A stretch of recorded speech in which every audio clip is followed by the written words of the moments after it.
Hello students, let us start with the stereochemistry of E2 reaction, that is syn and anti-elimination reaction.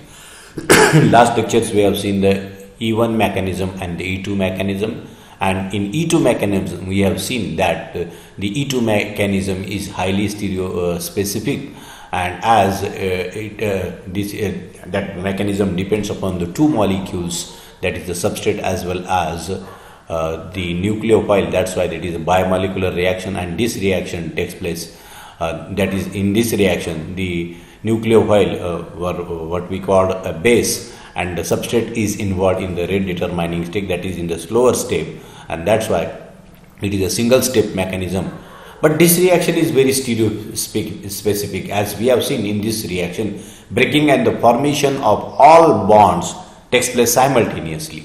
या रिॲक्शनमध्ये काय E2 मेकॅनिझममध्ये bimolecular reaction आहे, one step mechanism असल्यामुळे breaking and formation of bond जे आहेत सगळ्या प्रकारचे ते एकाच स्टेपमध्ये होतं.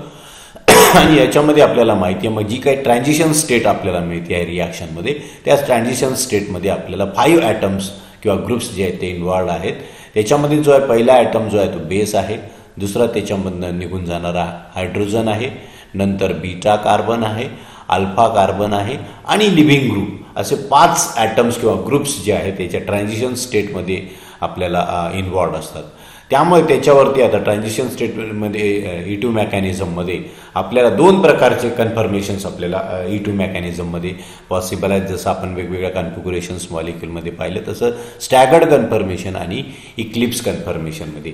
आणि on that basis elimination reaction जे आहेत, आता E2 इलिमिनेशन रिॲक्शन जी आहे ती 2 टाईप्समध्ये डिवाइड केलेली आहे किंवा ती क्लासिफाय केलेली आहे. There are 2 types of the E2 mechanism और E2 रिॲक्शन.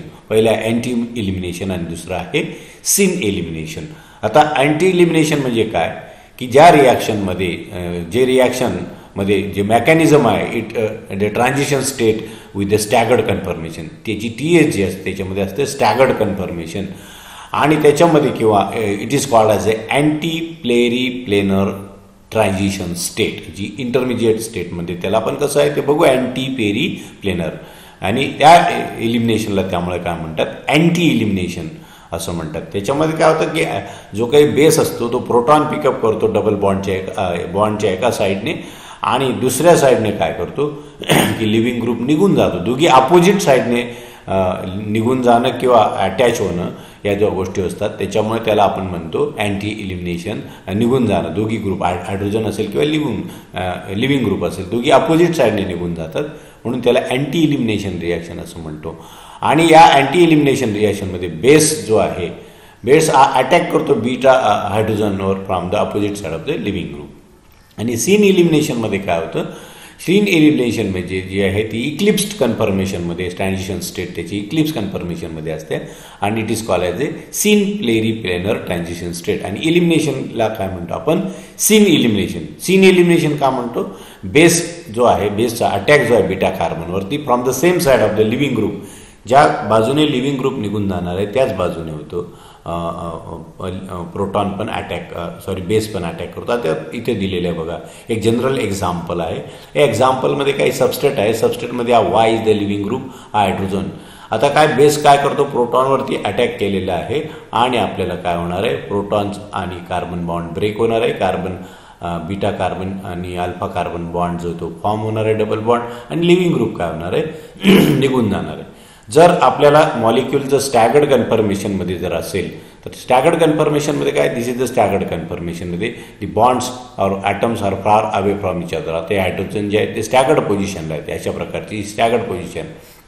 याच्यामध्ये ॲटम्स हे फार हवे असतात, त्यामुळे असतात TSमध्ये काय होतं, बेस ज्या वेळेला प्रोटॉन पिकअप करतो या साईडनं पिकअप करतोय, आणि त्याच वेळेला काय होणार आहे, दुसऱ्या बाजूने जो आहे लिव्हिंग ग्रुप जो आहे हा निघून जाणार आहे, हा अपोजिट साईडने, हा अप्पर साईडने आहे आणि हा लोअर साईडने. म्हणजे अशा प्रकारची TS फॉर्म होते. TSमध्ये काय काय, आता बेस आहे, हा बीटा कार्बन आहे, हायड्रोजन आहे, अल्फा कार्बन आहे आणि लिव्हिंग ग्रुप आहे. म्हणजे 5 गोष्टी आहेत त्याच्यामध्ये, 1 2 3 4 आणि 5. Base, beta hydrogen, beta carbon, alpha carbon आणि लिव्हिंग ग्रुप त्याच्या TSमध्ये असतात, आणि ते अँटी आहे. म्हणजे स्टॅगर्ड कन्फर्मेशनमध्ये आहे. त्यामुळे अशा प्रकारे आपल्याला हे लिहिलेलं आपण स्टॅगर्ड कन्फर्मेशन हीच डायग्राम आपण स्टॅगर्डमध्ये काढली आहे. कार्बन नंबर 1 हा बॅक कार्बन आहे आणि हा कार्बन नंबर 2 वरती हा लिव्हिंग ग्रुप आहे. कार्बन नंबर 1 ज्याला आपण बीटा कार्बन म्हणतोय त्याच्यावरती हा हायड्रोजन आहे.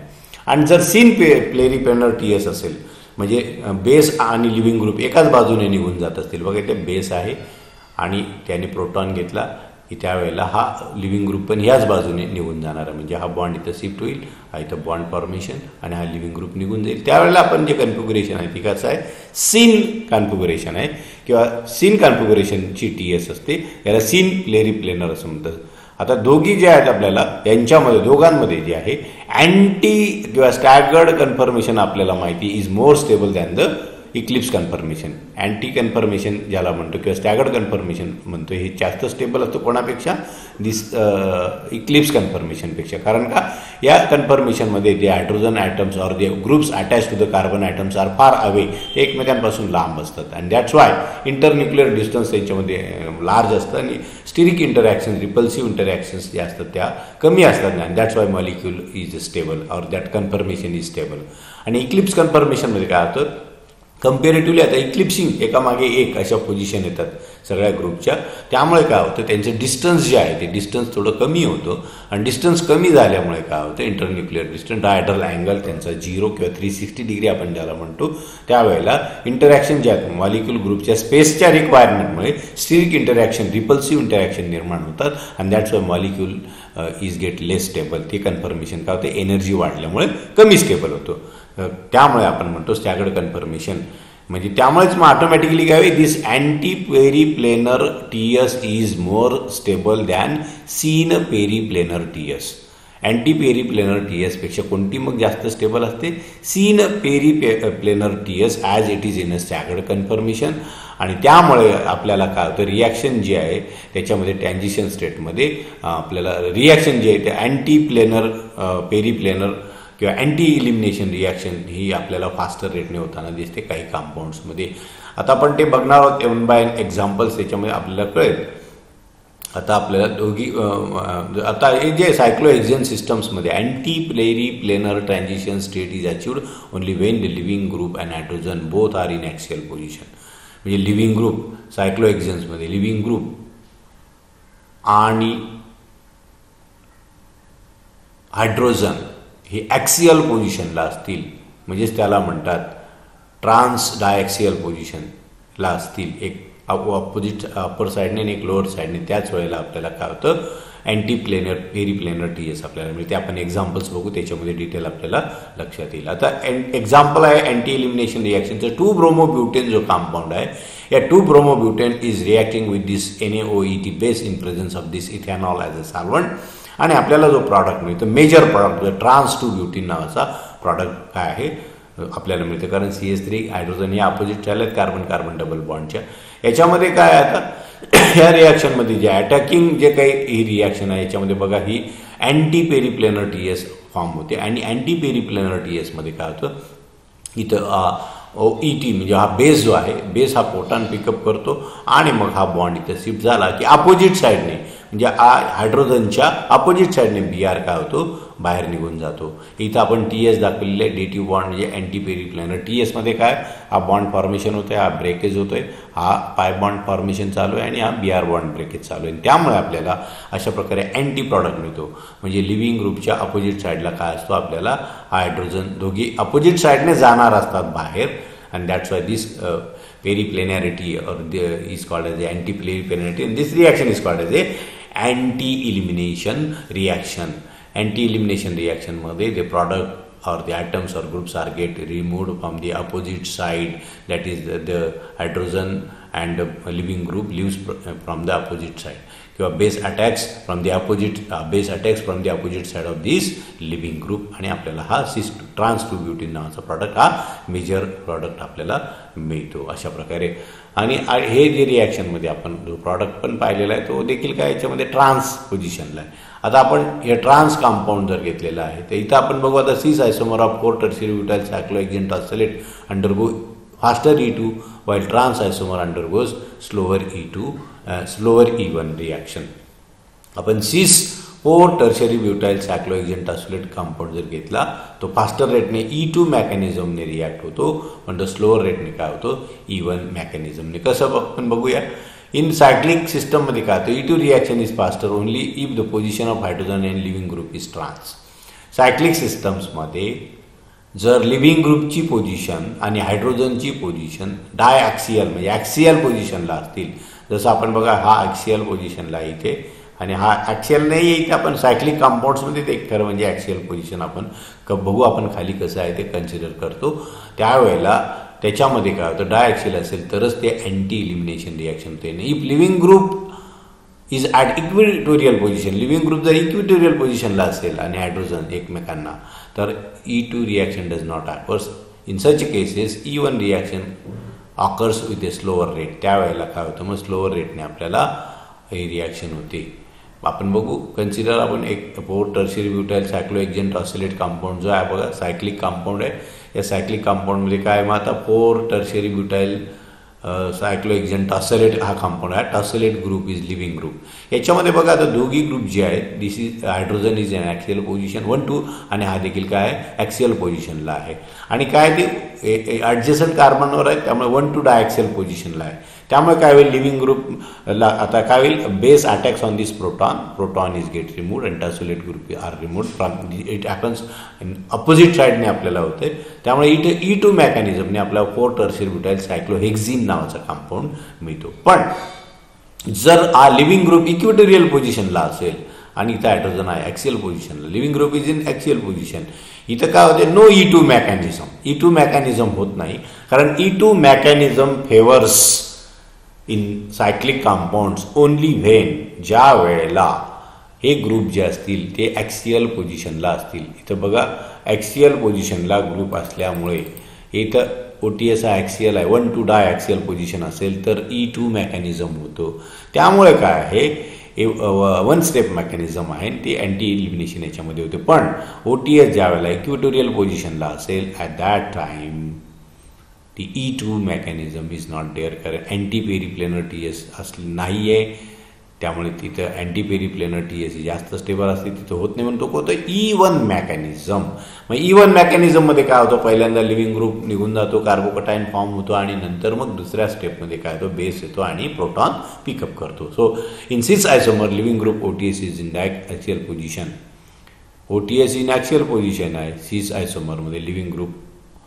Therefore, the beta H and OTS are trans-diaxial position and perfectly anti to each other. Hence, cis isomer undergoes E2 at faster rate. त्यामुळे cis isomer जो आहे हा undergoes E2 at faster rate. हा trans आयसोमर आहे, कारण का याची position axial आहे, याची पोझिशन इक्विटोरियल आहे. हा सिस आयसोमर आहे, कारण दोघी काय डायॲक्सियल सिमिलर पोझिशनला आहे. त्यामुळे C2 म्हणजे त्यामुळे हा सिस आयसोमर जो आहे, प्रश्न विचारला जातो why tertiary cis isomer of 4 tertiary butyl cyclohexane tosylate undergoes faster reaction at E2 than the trans isomer. तर त्यावेळेला हे आपल्याला in cis isomer the hydrogen and leaving group are cis in position, they are 1, 2 diaxial position, that's why they undergoes at faster reaction. But in trans isomer they are anti to each other and that means the OTS is in equatorial position and that's why it undergoes slower E1 reaction. E1 reaction होते पण ती देखील काय आहे, slower पोझिशनने होते. अशा प्रकारे explanation आपल्याला देता येतं. आता 1 isomer of hexachlorocyclohexane undergoes elimination reaction 700 times slower than other 8 isomers. आता आपल्याला माहिती आहे हेक्झॅक्लोराईड, बेंझिन हेक्झॅक्लोराईड किंवा सायक्लोहेक्झेन ज्याला आपण म्हणतो सायक्लोहेक्झेनमध्ये काय आहेत, 6 हायड्रोजन ॲटम आणि 6 क्लोरीन ॲटम आहेत. त्याला आपण म्हणतो सायक्लोहेक्झेन. आणि हे जे काही हेक्झॅक्लोरोसायक्लोहेक्झेन आहेत याचे काय आहेत, एकूण 9 आयसोमर आहेत. 9 आयसोमर आहेत याचे, depending upon the position axial equatorial वेगवेगळ्या सबस्टिट्यूएंट असल्यामुळे 9 आयसोमर आहेत. त्या 9 आयसोमरपैकी एक आयसोमर जो आहे it undergoes elimination reaction faster रेटने तो जातो. किती? 7,000 times slower 7,000 times slower than the 8 isomers, बाकीच्या 8 आयसोमरपेक्षा. कारण आपण हे जर कंपाऊंड पाहिला, मी थोडंसं इथे कंपाऊंड सायक्लोहेक्झेनचं स्ट्रक्चर तुम्हाला ड्रॉ काढून दाखवतो. याला आपण सायक्लोहेक्झेन असं म्हणतोय कारण का हेक्झाक्लोरोसायक्लोहेक्झेन आहे. हा सायक्लोहेक्झेन स्ट्रक्चर आहे याच्यामध्ये. आणि आता प्रत्येक आपण हे जे स्ट्रक्चर काढलं आधी हे सायक्लोहेक्झेन आहे आणि प्रत्येक जर कार्बनवरती 2-2 हायड्रोजन आहेत, त्याचा एक हायड्रोजन आपण रिप्लेस केला आणि त्या ठिकाणी क्लोरीन ॲटम जर ॲड केले तर अशा प्रकारे हा झाला हेक्झाक्लोरोसायक्लोहेक्झेन कंपाऊंड. आणि ह्या हेक्झाक्लोरोहेक्झेनचे इक्वेटोरियल ॲक्सियलला पोझिशननुसार, आता मी हायड्रोजन पण दाखवतो, एक हायड्रोजन आहे त्या पोझिशनला, प्रत्येक पोझिशनला अशा प्रकारे इथं हायड्रोजन असेल. वेगवेगळ्या ॲक्सियल इक्वेटोरियल पोझिशनमध्ये ते आपल्याला दाखवलेले असतात. अशा प्रकारे हायड्रोजन्स आहेत. आणि आपल्याला माहिती आहे सायक्लोहेक्झेन जो आहे आपण चेअर कन्फर्मेशनमध्ये लिहितो. इथं स्ट्रक्चर जे आहेत ह्याच्यात आपण चेअर कन्फर्मेशनमध्ये कंपाऊंड इथं नीट काढता येणार नाही, तरी जरा आपण नीट काढण्याचा प्रयत्न करू त्याला. अशा प्रकारे जे काही कंपाऊंड आहे थोडंसं आपण समजून घेण्यासाठी हा कंपाऊंड आहे. याचा काय हा it is in the chair conformation. त्याच्यामुळे हे काही ग्रुप ॲक्सियलला असतील, काही इक्वेटोरियलला असतात, काही ॲक्सियलला असतो, इक्वेटोरियलला असतो. आपण डिस्कशन केलं आहे त्या स्ट्रक्चरचं. त्यामुळे काय येतं आता बघा, हे ॲक्सियल पोझिशनला असेल, हे इक्वेटोरियलला असेल. याच्यामध्ये हा ॲक्सियलला असतो, इथे हा इक्वेटोरियल पोझिशनला असतो. इथे ग्रुप जे आहेत ते वेगवेगळ्या प्रकारे हा ॲक्सियलला असतो आणि हा आपल्याला इक्वेटोरियल पोझिशनला ग्रुप असतो. अशा प्रकारे हे जे ग्रुप्स आहेत. आता क्लोरीन आणि हायड्रोजनचे पोझिशन ॲक्सियल इक्वेटोरियलनुसार एकूण त्याचे मग 9 आयसोमर आहेत. त्याच्यापैकी एक आयसोमर जो आहे म्हणजे 8 आयसोमर फास्टर रेटने रिॲक्ट होतात, तर एक आयसोमर जो आहे तो काय 7,000 टाइम्स स्लोअर रेटने आपल्याला काय होतं 7,000 टाइम्स 7,000 पटीने तो काय होतो स्लोअर रिॲक्शनने आपल्याला जातो.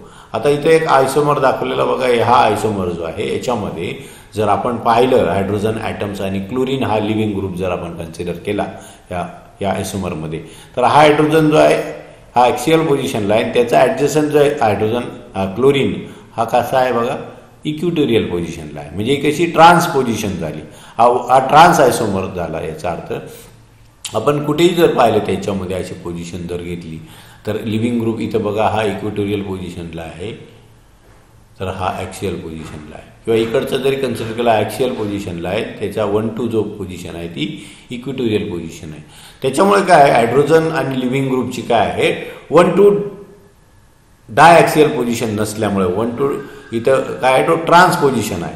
आणि त्यामुळे काय होतं ट्रान्स आयसोमर आपल्याला वरती पाहिल्याप्रमाणे जो आहे trans isomer undergoes a slower rate to the E2 mechanism. तो E2 मेकॅनिझमने स्लोअर, कारण त्याच्यामध्ये कसं होतं इक्लिप्सिंग पोझिशन किंवा त्याच्यामध्ये सीन पेरिप्लेनॅरिटी असते, अँटी पेरिप्लेनर नसतं, तो स्लोअर रेटने मग E1 मेकॅनिझममध्ये जातो. All the chlorine atoms are at equatorial position.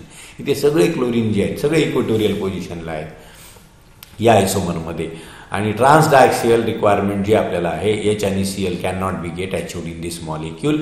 Hence this isomer undergoes elimination reaction 7,000 times slower than the 8 isomers in the trans diaxial position of HCl can easily achieved. आणि बाकी 8 आयसोमर्समध्ये इतर आयसोमर ज्याचे आहेत त्याच्यामध्ये H आणि Cl ची trans डायॲक्सियल position मिळते, पण या आयसोमरमध्ये Cl सगळे इक्वेटोरियल पोझिशनला असल्यामुळे तो स्लोअर रेटने आपल्याला रिॲक्ट होतो. आता आपण बघू ब्रेड्थ रूल. ब्रेड्थ रूल काय आहे? Breadth rule is a very simple rule. It tells about the formation of double bond in the rigid system किंवा सायक्लिक सिस्टममध्ये किंवा रिंग सिस्टममध्ये, आपण बायसायक्लिक रिंग सिस्टममध्ये हा रूल काय सांगतो आपल्याला? Bredt rule state that in an elimination reaction double bond can not be introduced at the bridge head position, bridge head carbon of a bicyclic ring. Bicyclic रिंगला ब्रीज हेड पोझिशनला double bond form होऊ शकत नाही असा rule आहे. त्याला म्हणतो आपण ब्रेड्थ रूल. आता ही सायक्लिक सिस्टममध्ये काय तर ब्रीज हेड म्हणजे कॉमन कार्बन ॲटम. आता 2 रिंग आहेत त्याच्यामधले जे कॉमन कार्बन असतात त्याला ब्रीज हेड म्हणतात. तर बघा या रिंग दाखवलेल्या स्ट्रक्चरमध्ये या रिंगमध्ये एक रिंग आहे आणि ही वरती दुसरी अशी 2 रिंग आहेत. या 2 रिंग एकमेकांना काय आहेत हे कॉमन कार्बनने काय जॉईन झालं. This is a carbon common carbon आणि हा काय आहे दोन्ही रिंगसाठीचा कॉमन कार्बन. आता इथं हा बघा बॉन्ड फॉर्म केलेला म्हणजे हा Br जो आहे आपण गेला हायड्रोजन गेला आणि Br निघून गेला तर इथे डबल बॉन्ड येईल. हा डबल बॉन्ड कुठं आला याला पोझिशनला म्हणतात ब्रिझेड किंवा इथं आलं तरी हिला म्हणतात ब्रिझेड.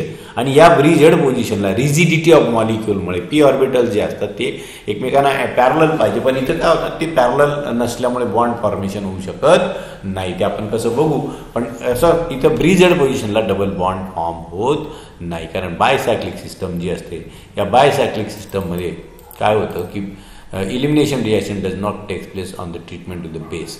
या बायसायक्लिक सिस्टममध्ये leaving group present in the bridged पोझिशनला कार्बनला जर असेल हा ब्रिझेड कार्बनला लिव्हिंग ग्रुप आहे आणि त्यामुळे जर तो ब्रिझेड पोझिशनला असेल तर इलिमिनेशन रिॲक्शन याच्यामध्ये होत नाही. कारण काय होतं इथं planarity of and sp2 hybridization can not be achieved.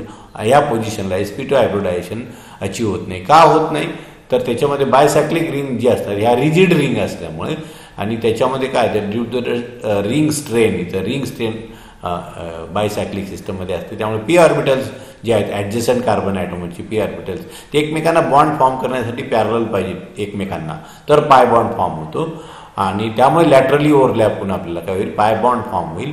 पण असं काय होतं ब्रिझेड पोझिशनला काय होतं नेमकं त्यांची पोझिशन पॅरलल राहत नाही आणि त्यामुळे डबल बॉन्ड हा ब्रिझेड पोझिशनला आपल्याला फॉर्म होत आणि आपण स्ट्रक्चर ड्रॉ करूनही ते आपण बघू शकतो. आता काय की आपण हे जे काही कंपाऊंड फॉर्म केलेले आहेत याच्यामध्ये बघा असा कंपाऊंड आहे आणि आपल्याला काय आहे इथे आता इथे ह्या रिंग कंपाऊंड आहे.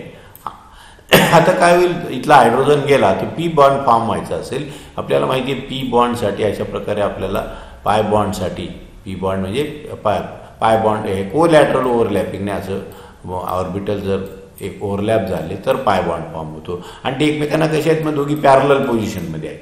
पण इथं काय होतं ही ब्रिझेड पोझिशन असल्यामुळे इथं हा एक जो काही पाय बॉन्डचा एक ऑर्बिटल असेल पी ऑर्बिटल हे पॅरलल असतं पण दुसरं आहे ब्रिझेड पोझिशनमध्ये काय होतं की त्याची प्लेनॅरिटी चेंज होऊन जाते म्हणजे पॅरलल राहत नाही ते तर त्याची पोझिशन थोडीशी इन्क्लाइंड होते म्हणजे अशा प्रकारे ते एकमेकांना पॅरलल राहत नाही आणि हा असतो मात्र पॅरलल तर मग याच्यामध्ये असं बॉन्ड फॉर्मेशन असं होऊ शकत नाही. त्यामुळे इथं डबल बॉन्ड फॉर्म होऊ शकत नाही आणि त्यामुळे ब्रिझेड पोझिशनला double bond is not possible आणि this is a Bredt rule काय मग the double bond at bridgehead position in bicyclic or at bridgehead position is not possible in bicyclic ring system. आता पुढची रिॲक्शन आहे मग dehydrogenation reaction. Dehydrogenation of alkyl halide is a type of beta elimination reaction. Dehydrogenation म्हणजे काय hydrogen निघून जाणे. या रिॲक्शनला डिहायड्रोजिनेशन alkyl halides जे आहेत त्याच्यामध्ये beta elimination in which hydrogen atom and halogen are removed from the adjacent atom of substrate and the treatment with the base from the to form the carbon carbon double bond. Dehydrogenation रिॲक्शनमध्ये काय होतं ॲडजसंट कार्बनवरनं एक hydrogen आणि त्या दुसऱ्या कार्बनवरनं halogen निघून जातो त्या रिॲक्शनला डिहायड्रोहॅलोजिनेशन. डिहायड्रो म्हणजे हायड्रोजन हायलोजन म्हणजे ClBr आहे पैकी. मग हे रिॲक्शन बघा इथे दिलेलं आहे एक जनरल हालाईट दिलेला आहे एक्स काय असेल CL असेल Br असेल I असेल तर याच्यामधनं हे काय होतात ॲडजसंट एक 1-2 पोझिशनमधनं निघून जातात त्यामुळे याला म्हणतात beta elimination reaction. Dehydrohalogenation reaction is beta elimination. Their order of the डिहायड्रोहॅलोजिनेशनमध्ये काय टर्शरी हालाईड हा फास्टर रेटने रिॲक्ट होतो त्यानंतर सेकंडरी हालाईड आणि सेकंडरी हालाईड हा प्रायमरी हालाईडपेक्षा फास्टर रेटने रिॲक्ट होतो. आता एक्झाम्पल दिलेलं बघा हा इथिल ब्रोमाइड आहे प्रायमरी हालाईड आहे त्याच्या बेस बरोबर रिॲक्ट होतो आणि आपल्याला काय होतं इथला एक कार्बन हायड्रोजन आणि इथला एक ब्रोमिन निघून जातो आणि आपल्याला CH2 double bond CH2 ethylene compound आपल्याला मिळतो. आता हा बघा आयसोप्रोपाईल क्लोराईड आहे. आयसोप्रोपाईल क्लोराईडमध्ये देखील काय होतं आपल्याला KOH बरोबर रिॲक्ट झाला तर हायड्रोजन जो आहे इथला एक हायड्रोजन आणि हा CL निघून जातो डबल बॉन्ड आपल्याला मिळतो आयसोप्रोपाईल प्रॉपिलिन नावाचं कंपाऊंड मिळतो. ही सेकंडरी कंपाऊंड आहे हा आणि हा आहे टर्शरी कंपाऊंड. या टर्शरी कंपाऊंडमध्ये देखील काय होईल वन ऑफ द CH3 ग्रुपमधनं हायड्रोजन ॲटम समजा इथून हायड्रोजन निघून गेला इथे शिफ्ट होईल आणि ब्रोमिन HBr बाहेर पडतो आणि आयसोब्युटिलीन तयार होतो. आता याच्यामध्ये मेकॅनिझम जे आहे dehydro halogenation reaction depends upon the type of alkyl halide. कुठला alkyl halide? Tertiary alkyl halide undergoes elimination through E1 mechanism, while primary and secondary halide prefers a E2 mechanism.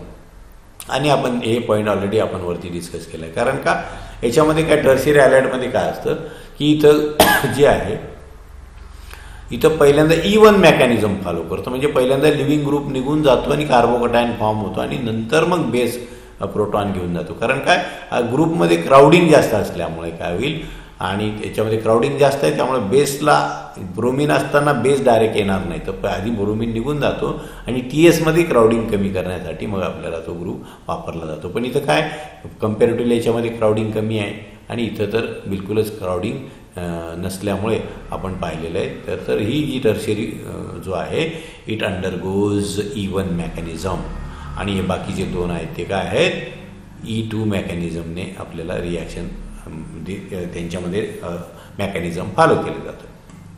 पुढचं आहे डिहॅलोजिनेशन. डिहॅलोजन म्हणजे दोन्ही जे काही ॲटम्स असतील ॲडजसंट कार्बनवरून दोन हॅलोजन ॲटम्स जे आहेत ते रिमूव्ह केले जातील त्या रिॲक्शनला आपण डिहॅलोजिनेशन म्हणतो. याला पण बीटा एलिमिनेशनच रिॲक्शन म्हणतात कारण अल्फा बीटा कार्बनवरून ते निघून जाणार आहेत. हॅलोजिनेशनमध्ये काय आहे is a type of beta elimination reaction in which 2 halogen atoms are removed from adjacent carbon atoms of vicinal dihalide to form a carbon-carbon double bond.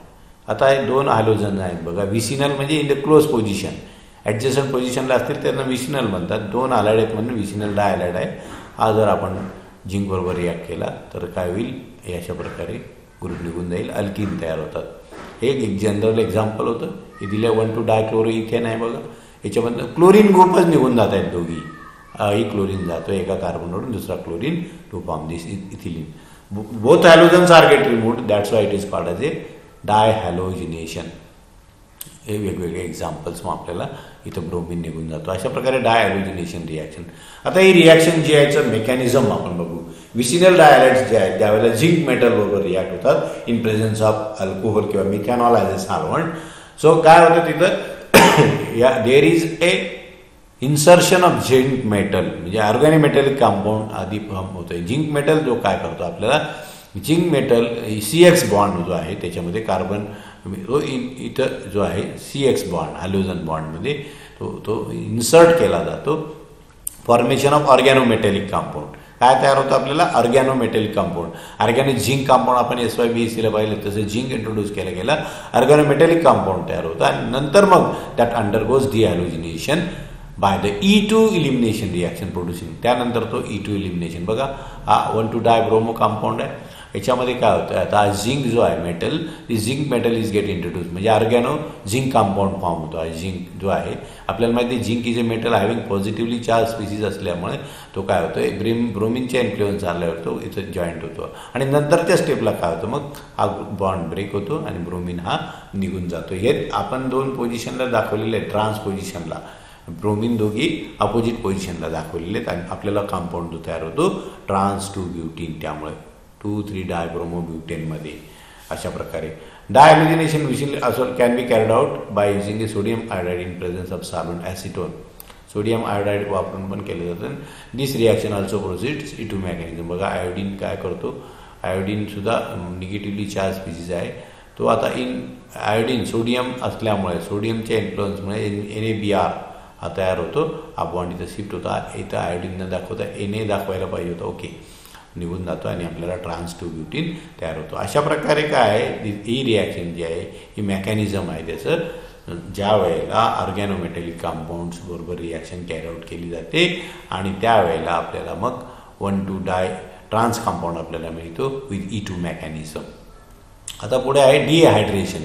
Dehydration म्हणजे ते it is a beta elimination reaction in which H आणि OH are removed from the adjacent carbon atom of alcohol with a loss of water to form a alkene. इथं dehydration होतं म्हणजे loss of water होतं आणि आपल्याला काय होतं unsaturated compound मिळते. बघा ॲडजसंट पोझिशनवरून हायड्रोजन निघून गेला H2O म्हणजे H आणि OH H2O मॉलिक्यूल गेला त्यामुळे म्हणतो तिला डिहायड्रेशन रिॲक्शन. ही देखील काय बीटा एलिमिनेशन, कारण ॲडजस्टंट कार्बन ॲटमवरून हा इतर एक्झाम्पल्स आहे. इथिल अल्कोहोल बरोबर काय होईल, मग इथला एक हायड्रोजन रिमूव्ह होईल आणि OH जाईल, H2O ethylene molecule. These are isopropyl alcohol आहे आणि हा टर्शियरी ब्युटाईल अल्कोहोल आहे. याच्यामध्ये आता आपण बघूया याच्यामध्ये मेकॅनिझम प्रायमरी आणि सेकंडरी आणि टर्शियरीमध्ये कसं होतं. E2 मेकॅनिझम किंवा टर्शियरी सबस्टेटमध्ये E2 मेकॅनिझम होतं का, आपण मागे पाहिले इलिमिनेशन टर्शियरीमध्ये E2 मेकॅनिझम होत नाही, तर तिथे काय होतं E1 मेकॅनिझम, कारण इथं क्राउडेड TS असल्यामुळे. बघू आता प्रायमरीमध्ये काय होतं. हा प्रायमरी 1 ब्युटॅनॉल आहे. 1 ब्युटॅनॉलमध्ये काय होतं, आता हा सल्फ्युरिक ॲसिड बरोबर ज्या वेळेला रिॲक्ट होतो तेव्हा दिस OH group pickups a proton from the acid. आपल्याला माहिती आहे acid is a proton donor, त्यामुळे HSO4- हा बेस म्हणून इथं मग ॲक्ट होतो. कॉन्जुगेट बेस तयार झालेला हा HSO4 काय करतो, it pickups a proton and this H2O is get removed. This reaction इथे डिहायड्रेशन, वॉटर मॉलिक्यूल रिमूव्ह झाल्यामुळे तिला म्हणतो आपण dehydration reaction to form 1 butene. अशा प्रकारे हा 1 ब्युटीन ही प्रायमरी सबस्टेट आहे, प्रायमरी अल्कोहोल आहे. मिथेन, इथेन, प्रोपेन आणि ब्युटेन. 1 ब्युटॅनॉल 1 पोझिशनला ब्युटेन अल्कोहोल आहे म्हणून 1 ब्युटॅनॉल आहे.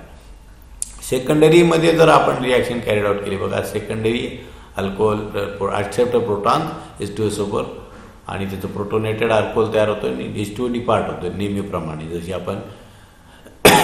जसं आपण living group with formation of carbocation intermediate, carbocation intermediate formation होतं. अशा प्रकारे आपल्याला जे आहे OHने प्रोटॉन पिकअप केला, हा H2O निघून गेला, आपल्याला काय मिळाला, इथे कार्बोकटायन मिळाला.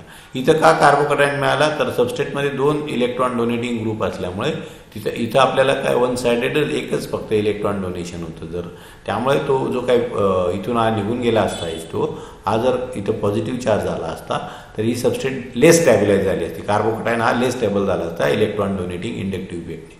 पण इथं कसं आहे, इथं जास्त स्टेबल आहे, कारण का पॉझिटिव्ह चार्ज हा CH3 निकडचा CH3 2 CH3 ग्रुपने स्टॅबिलाइज केला जातोय. आणि त्यानंतर मग दुसऱ्या स्टेपमध्ये काय होतं, H2O प्रोटॉन पिकअप करतो आणि आपल्याला काय होतं 2 ब्युटीन मिळतं. म्हणजे 2 स्टेप मेकॅनिझम आहे आणि त्यामुळे पहिली स्टेप ही स्लोअर स्टेप आहे आणि दुसरी स्टेप काय हे फास्ट आहे. त्यामुळे ही जे काय आता सेकंडरी अल्कोहोल्समध्ये हे आहे हे E2 मेकॅनिझम नाही, तर इथं काय आहे E1 मेकॅनिझम. इथं कुठलं आहे E1. तसंच टर्शियरी सबस्टेटमध्ये पण इथे CH3 रिप्लेस केलं, टर्शियरी सबस्टेट होईल, तिथं पण कार्बोकटायन स्टॅबिलाइज केलं जाईल. त्यामुळे तो काय होईल, इट अंडरगोज हे E1 मेकॅनिझम. आणि प्रायमरीमध्ये काय आहे E2 मेकॅनिझम आपल्याला होतं. आता orientation of elimination reaction. Elimination रिॲक्शनमध्ये ओरिएंटेशन कशा प्रकारे होतं आपण असं बघणार आहे. 2 प्रकारचे ज्या वेळेला असिमेट्रिकल मॉलिक्यूल ज्या वेळेला असतो, त्या असिमेट्रिकल अल्केनमध्ये आपल्याला काय होतं की हॉफमन आणि सेटजेव रूल जसं आपण पाहिलेलं आहे, मार्कानिकॉफ रूल आणि अँटी मार्कानिकॉफ रूल, त्याप्रमाणे इथं कशा प्रकारे ओरिएंटेशन होतं आपण ते बघू.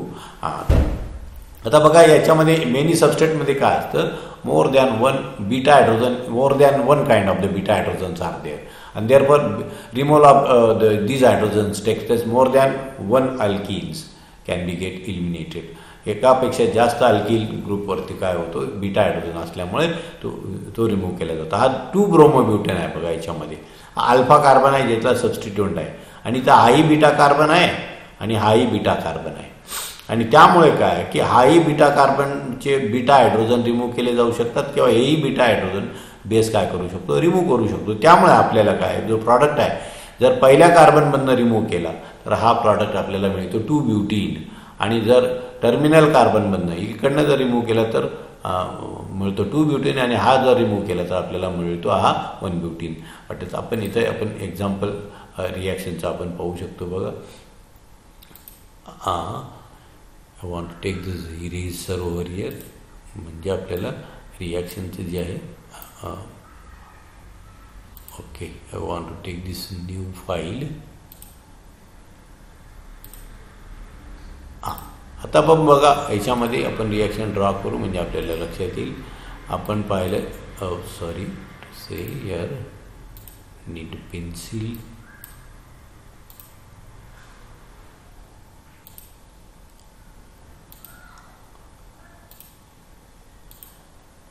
हां बघा आपण याच्यामध्ये आता हो का होत नाही.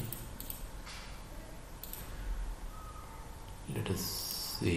यस एक पाहिलं आपण असिमेट्रिकल अल्किन आहे CH3 CH2 here carbon here bromine is there. आता मिनिट ड्रॉ करता येत नाही म्हणून तुम्हाला समजण्यासाठी समजून घ्या. This is Br, this is hydrogen and this is CH2. आता हा CH3 सॉरी हां आता CH3 आहे. त्याच्यामधनं काय तो पहिल्यांदा समजा आपल्याला हा टर्मिनल कार्बन जो आहे हा आपण CH2 समजूया आणि इथे एक हायड्रोजन आहे हा टर्मिनल कार्बन. आता हा हायड्रोजन जर रिमूव्ह हा अल्फा कार्बन आहे आणि हा बीटा इकडचा आहे हा पण बीटा झाला 2 बीटा आहेत. त्यामुळे काय होईल समजा हा प्रोटॉन निघाला इथला हा इथं बॉन्ड शिफ्ट होईल आणि हा ब्रोमिन निघून गेला बाहेर. तर त्यावेळेला आपल्याला कंपाऊंड मिळतो CH3 CH2 CH double bond CH2 हा कंपाऊंड मिळाला. याच्यामध्ये काय double bond is at a terminal पोझिशनला आहे. टर्मिनल म्हणजे बाहेरच्या बाजूने.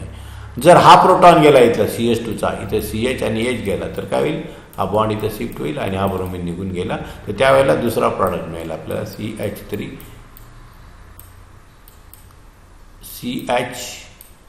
आता इथला प्रोटॉन गेल्यामुळे इथं डबल बॉन्ड येईल double bond CH here CH3. अशा प्रकारे 2 प्रॉडक्ट मिळतात.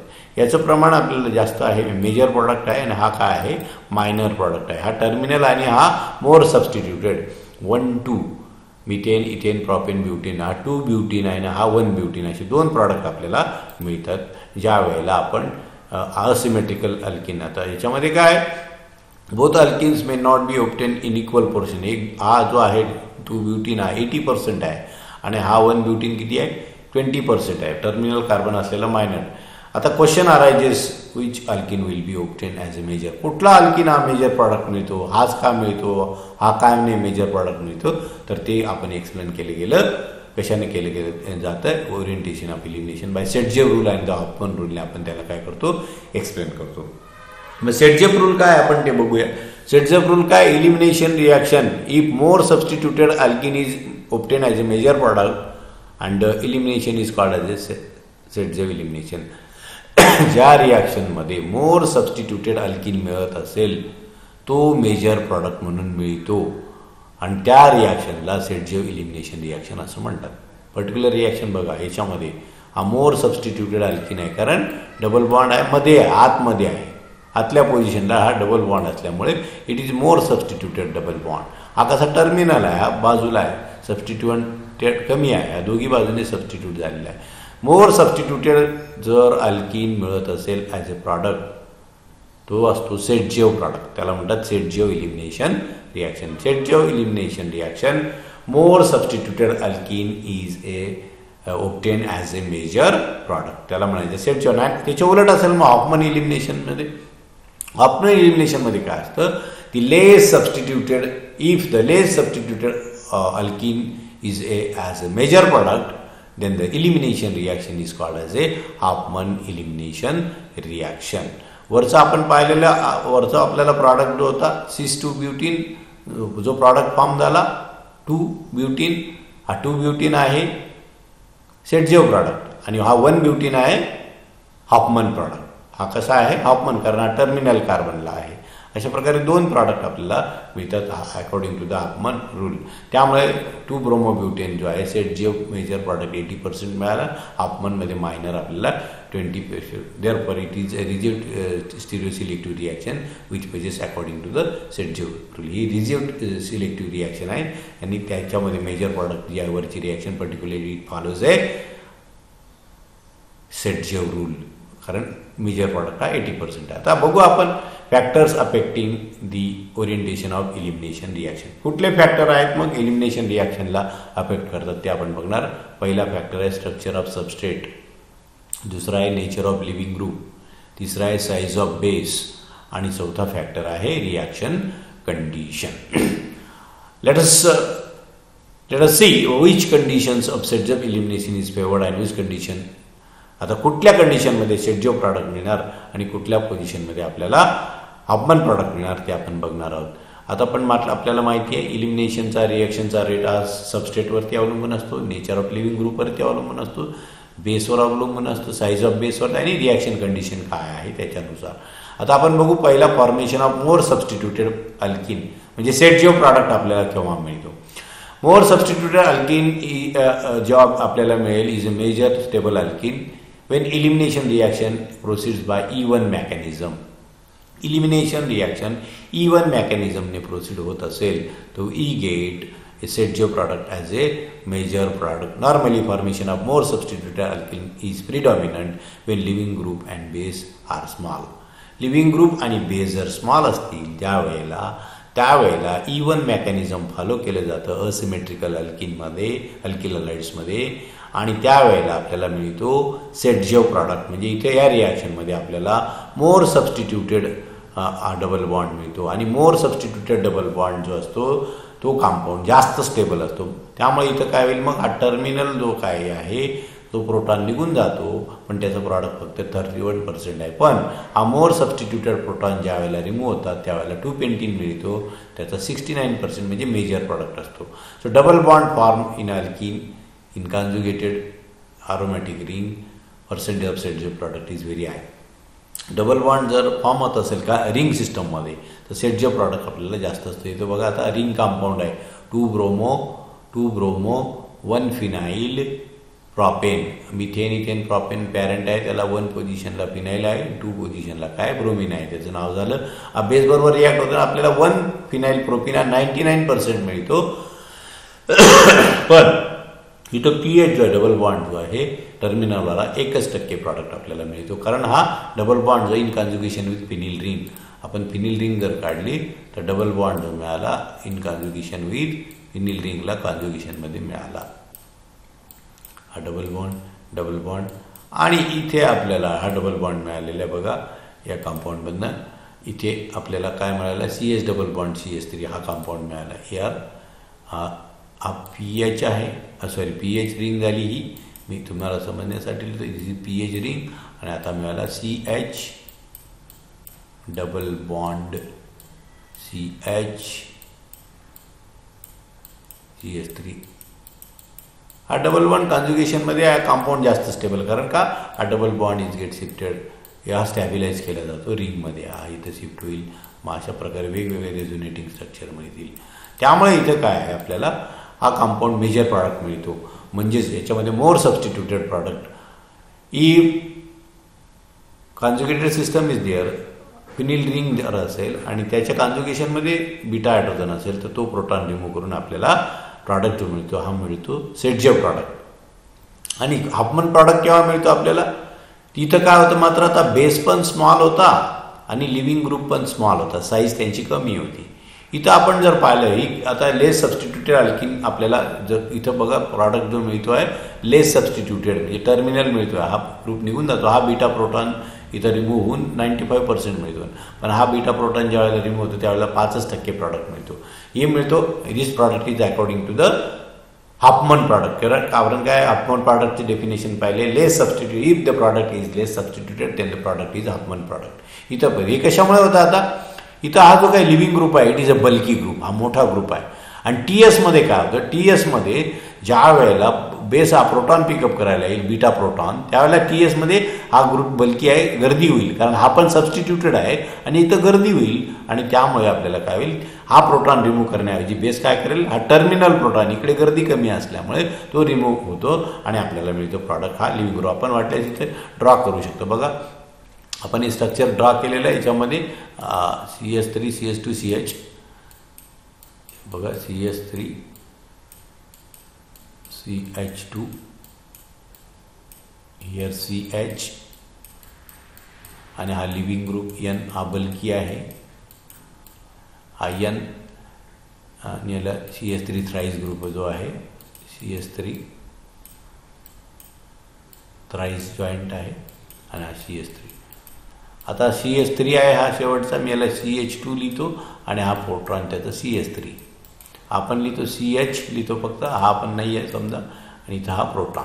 आता काय होईल ज्या वेळेला हा बल्की ग्रुप आहे, इथं गर्दी आहे मॉलिक्यूलमध्ये. बेस इथं प्रोटॉन पिकअप करायला येईल. आता एक एनी बेस आपण बघू, बेस एनी बेस त्यावेळेला काय होईल, आता TS मध्ये काय होईल, मग हा प्रोटॉन पिकअप करेल त्यावेळेला हा बेस पण आहे, हा बल्की लिव्हिंग ग्रुप पण आहे, त्यामुळे गर्दी वाढते, त्यामुळे स्टिरिक इंटरॅक्शन निर्माण होतात. त्यामुळे इथे गर्दीमध्ये हा न येता हा बेस काय करतो, हा टर्मिनल प्रोटॉन जो आहे याला पिकअप करतो. कारण हा या इकडे जास्त गर्दी आहे, इकडे या बाजूने गर्दी कमी असल्यामुळे टर्मिनल प्रोटॉन रिमूव्ह केला जातो आणि त्यामुळे आपल्याला हा जो काही टर्मिनल डबल बॉन्ड आहे हा जास्त मिळतो रादर दिस.